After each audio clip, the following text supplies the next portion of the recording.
Hello, my name is Sarah Lechtenberg, and I am here to present my reasoning for why all forms of birth control should be free of charge. Because women typically use contraception for more than a third of their lives, having safe and effective options is important. These options include oral pills, hormonal vaginal rings, shots, skin patches, IUDs, and implants. Each woman is different and should be given the option to choose what works best for their body and overall health. The CDC's results from their national survey for family growth showed that 65.3% of women ages 15 to 49 between the years 2017 and 2019 were using some form of birth control. However, nearly all women use contraception at some point in their lifetime. The most common contraceptive methods the CDC found were female sterilization, oral contraceptive pills, long-acting reversible contraceptives, those are IUDs or implants, and the male condom. Unfortunately, cost plays a major role in what form of birth control a woman chooses for herself. According to the United States Department of Health and Human Services, 62% of women this year currently use birth control of some type. A study conducted by the Guttmacher Institute found that 3/4 of these women would not be able to afford birth control without insurance if the price exceeded $20 per month. 1 in 7 of those women couldn't afford birth control at any price. Affordable birth control, for many women, really has to mean free birth control. Single Care, a medical blog reviewed by credible medical writers, described the difference in price and effectiveness of birth controls available without insurance. Each one varies in cost, value, effectiveness, and side effects. Both male and female condoms cost about $1 to $2, but they can only be used once. Birth control pills can cost as little as $8 per month, but usually cost around $20 to $30 every month, and if not taken at the exact same time every single day, can be proved ineffective. Longer-term birth control such as vaginal rings, IUDs, implants, and hormone shots can cost from $100 to $1,500, but they are the most effective. Even with insurance, some companies will cover the cheapest form of birth control and not the long-term implants such as IUDs or Nexplanon, even though, as I have mentioned previously, they have been proven to be more effective.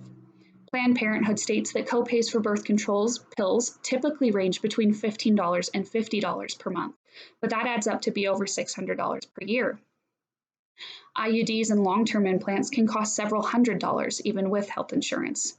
Long-acting reversible contraceptive methods have become increasingly popular over the last 20 years. The Office of Women's Health found that these methods are associated with lower rates of unintended pregnancies compared with most other methods. However, they are the most expensive and least covered by insurances. 62 million women in the U.S. are in their childbearing years, which is ages 15 to 44, and about 70% of them are at risk of unintended pregnancy. Along with unintended pregnancies, birth control provides a multitude of benefits for women. The Nonpartisan Institute of Medicine recommended that birth control be covered as a women's preventative care because it is fundamental to improving not only women's health, but the health of their families as well.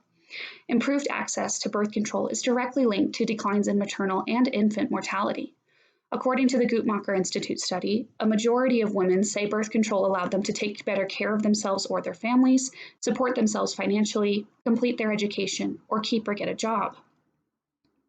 A study by the Washington University School of Medicine reported that providing birth control to women at no cost would substantially reduce unplanned pregnancies and cut abortion rates by a range of 62 to 78% compared to the national rate.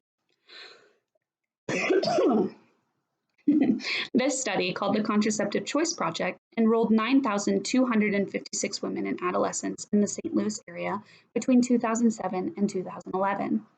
Participants were 14 to 45 years of age and were willing to start a new contraceptive method. 75% of the participants chose the IUD or long-term implant. This is important to note because when barriers to contraception, such as cost and lack of education, were removed, most teens within the study opted for long-acting birth control. From 2008 to 2010, annual abortion rates among the study participants ranged from 4.4 to 7.5 per 1,000 women. This was a substantial drop compared to the national rate of 19.6 abortions per 1,000 women. In order to provide birth control free of charge to all women in America, the government must put funding towards providing free services for Americans without access to health care or insurance. According to the Office of Women's Health, family planning centers have been providing birth control and other services to low-income women since 1970. The federal government could help fund these clinics. This funding could be found by decreasing the military budget and increasing affordable healthcare initiatives. Thanks to the Affordable Care Act, most insurances will cover birth control, but there needs to be a mandate that all forms of contraception are free without copays or high-end premiums. Insurances will make up for the cost cut through less unintended pregnancies, resulting in less labor, hospital, and childbearing fees. If a woman does not have access to insurance, she can go to a free clinic in order to receive the contraception of her choice. Cost should not be a barrier between a woman and her ability to take care of her own body. Birth control is not a one-size-fits-all solution, so it's important to make all forms of birth control available to the woman who has to decide for herself.